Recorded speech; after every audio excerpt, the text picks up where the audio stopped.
सोच के देखिए, अफ्रीका एक महाद्वीप जहां एक तरफ भुखमरी है और दूसरी तरफ रीजनरेटिव फार्मिंग का वर्ल्ड लीडर बनने की पोटेंशियल भी। एक तरफ सॉइल इरोजन, ड्रॉट और डेजर्टिफिकेशन और दूसरी तरफ कीनिया, घाना और इथियोपिया जैसे देश जो मिट्टी की हर प्रॉब्लम का सॉल्यूशन ढूंढ रहे हैं। आज हम बात करेंगे अफ्रीका के मेजर सॉइल प्रॉब्लम्स क्या हैं, क्या सॉल्यूशंस निकल रहे हैं ग्राउंड लेवल पे, और ऐसे सक्सेस स्टोरीज जो पूरे वर्ल्ड के लिए इंस्पिरेशन बन सकती है। सबसे पहले जानते हैं कि अफ्रीका का सॉइल क्राइसिस एक्चुअल में क्या है। 65% agricultural land in Africa is degraded और सीवियरली डिग्रेडेड, यूएनएफएओ की एक रिपोर्ट कहती है। सब सहारन अफ्रीका में हर साल 3 मिलियन हेक्टेयर लैंड लूज होती है due to soil erosion. Fertiliser use is among the lowest in the world, सिर्फ 17 किलो पर हेक्टेयर, जहां पर वर्ल्ड का एवरेज है 135 kilo per hectare. Organic matter और माइक्रोबियल एक्टिविटी बहुत कम है, इस वजह से क्रॉप्स ग्रो नहीं करते। ये क्राइसिस सिर्फ एनवायरनमेंट का नहीं बल्कि फूड सिक्योरिटी और इकोनॉमिक स्टेबिलिटी का भी है। जब सॉइल खत्म होती है तो पूरी वैल्यू चेन इंपैक्ट होती है, from farmers to consumers.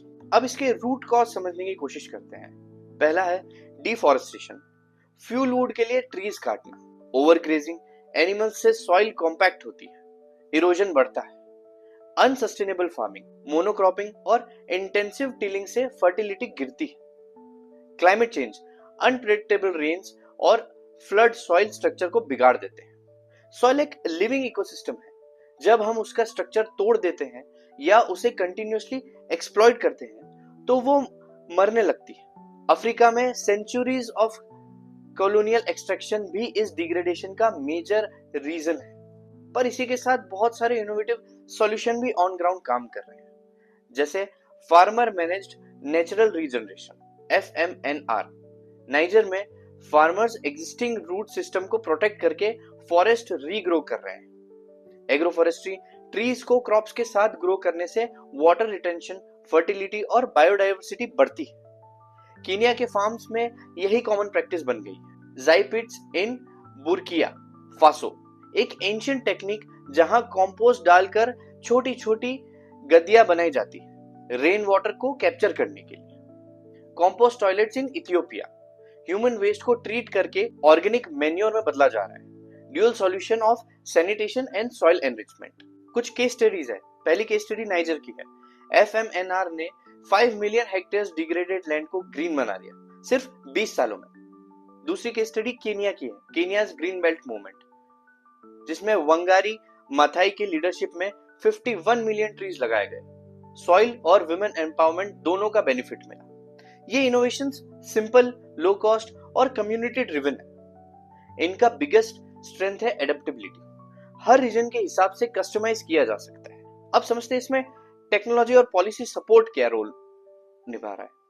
Mobile based soil health monitoring, Ghana में एप्स जिसे लोकल फार्मर्स यूज करते हैं।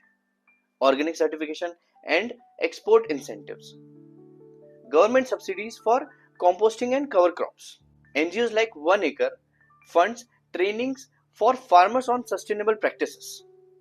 जब गवर्नमेंट और एनजीओज मिलके काम करते हैं तब लॉन्ग टर्म सॉल्यूशन निकलते हैं। टेक्नोलॉजी से फार्मर्स को रियल टाइम एडवाइस मिलती है और वो बेटर डिसीजन ले पाते हैं। अफ्रीका की कहानी दो एक्सट्रीम्स की है, एक तरफ डेजर्टिफिकेशन, दूसरी तरफ रीजनरेशन। लेकिन ये कहानी अब बदल रही है। सॉइल को रिवाइव करने का काम अफ्रीका में सिर्फ साइंटिस्ट नहीं, लोकल फार्मर्स और कम्युनिटीज कर रही हैं, और उनकी ये जर्नी पूरी दुनिया के लिए एक इंस्पिरेशन बन चुकी है। कमेंट करके बताएं आपको अफ्रीका की कौन सी टेक्निक सबसे इंस्पायरिंग लगी। लाइक, शेयर और सब्सक्राइब जरूर करें, क्योंकि हम अगला एपिसोड लाएंगे साउथ अमेरिकाज सॉइल क्राइसिस। धन्यवाद।